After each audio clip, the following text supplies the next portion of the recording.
Daily stock market update on the 9th of March before US market opens. Of course, all the panic headlines and oil to reach $150 a barrel. I've even got people interested in shorting it through, I don't know, the futures market, ETFs. Those people who don't know what they're doing, and if they start trying to short oil, are going to get their fingers burnt by the oil.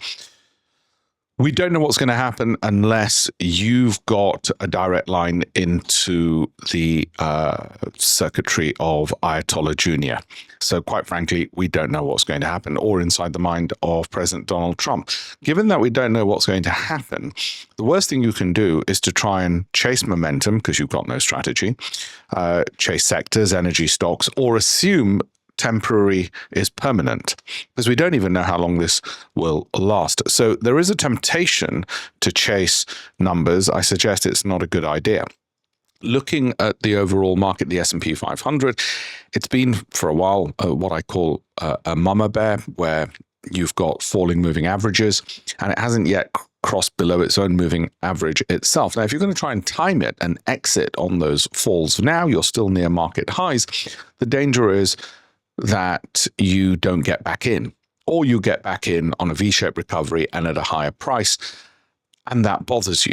Now, if you want an insurance policy, you'd get out now, knowing that the premium you're paying is buying back more expensive later. The danger is most people execute that incorrectly.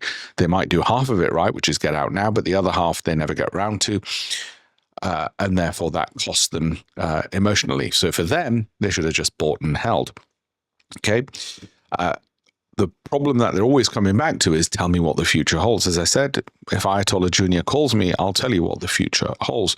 The Indian markets fell 2,000 points. So much for all the people who've been emailing me saying, what about India? And I pointed out with the India Exchange Traded Fund, unless that momentum has flattened and is starting to rise, I wouldn't get in. And this has just proven even more so that it hadn't flattened. The downward momentum, which had started with the tariffs, hadn't slowed down, which is another reason why if you're going to have country-specific exchange-traded funds, or any securities for that matter, you have 2.5 to 5% of your portfolio in any one of them, i.e. 20 to 40 securities. That gives you protection against downside shocks, such as this. Those thinking bonds, that's where they'll go. Again, rather like going short in the futures market or buying put options, if you don't know what you're doing, you're going to get third-degree burns. So I suggest bonds are best left to holding cash in a deposit savings account, which is paying high interest, and let the bank work out the bonds that are needed to deliver, say, 3.8%, rather than you trying to do it yourself. What's the Federal Reserve and interest rate scenario over here? Again, I don't want to gamble, but I suspect that most likely interest rates are not going to rise despite higher inflation from energy shocks. For economic reasons, inflation is hardly likely to be lowered by tightening monetary policy, i.e. high interest rates, on top of the fiscal policy strangulation we've just had. In other words, people are paying more, spending more. It's like they're being taxed by a higher oil price. None of this affects the profitability per se of Microsoft, Apple, Nvidia. All the AI stuff's already been forgotten. If the Federal Reserve or central banks generally are not going to raise interest rates, that's good for the stock market. So it's positive news for the stock market. $100 per barrel is not something shocking or rare in terms of oil. The speed at which it's reached it is a little bit unusual, but again, as a price shock, it's not like 1973, and the market is in a far better place to absorb it. Speaking of daddy bears, if you look something like Microsoft, which has fallen now about 27% off its highs, that is in buy territory only because it's a quality company. So bottom line, you can only buy more of quality companies. If you try and time trying to exit on a mama bear, on a short dip, you're probably going to have execution risk. You'll certainly have emotional risk, which is you just won't want to do it.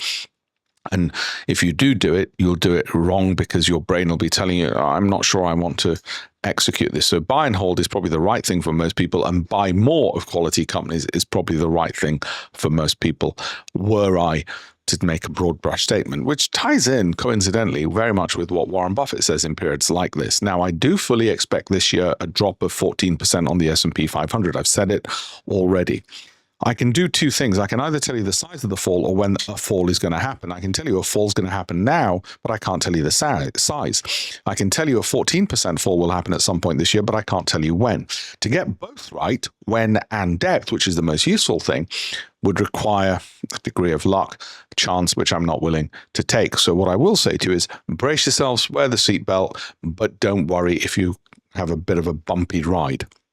Overall, companies are broadly profitable. Oil will have a little bit of a shock. There's a recency, cognitive bias from the untrained mind, which thinks what is happening now in the headlines is always the end of the world and it will continue forever. It won't. Okay. Have a look. Do me a favor, save this video. Have a look at campaignforamillion.com.